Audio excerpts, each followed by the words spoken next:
Kaka yon chrétien pendant voyage li. Chapitre 16. Voyage yo rive nan yon bel jardin. De mese yo kontinye route yo. Rive yon kote, yo wè yon bel jardin ki gen anpil fui. Yo di se jardin yon nom yo rele bon garçon.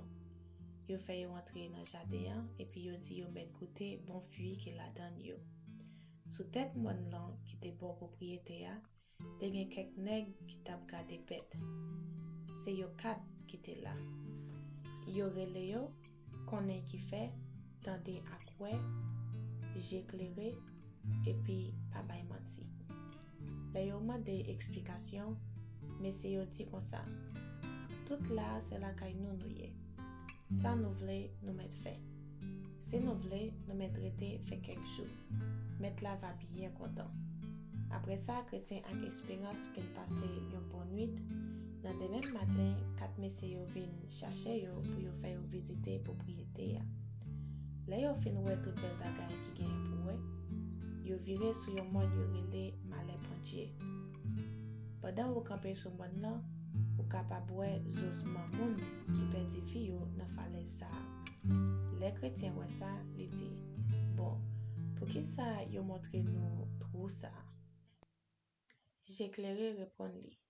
Se kadav moun yo ki kite chemin vérité ya, epi ki vin perdi pied nan falaise sa. Après ça, yo mène yo sou yon moun yo rele bon conseil. Rive la, yo renkontre ak yon paquet pauvre kap marché nan mitan yon paquet tom. Les chrétiens wè sa, li di, sa vle di.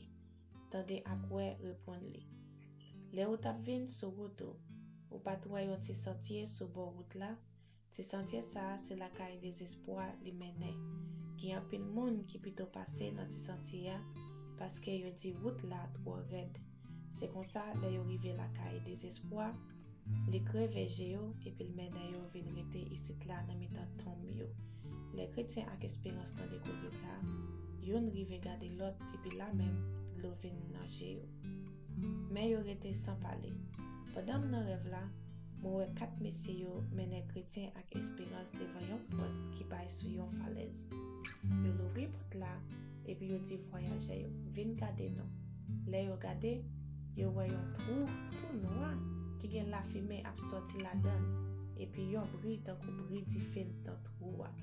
Te gen yon mauvais sant ap sorti nan trou wa, epi wotan de vwa yon paket moun ap rele. Chrétien mande, ki sa ye? Konen ki fe repon li. Pot sa rele pot hypocrite. Se chemin découpé pour aller dans l'enfer.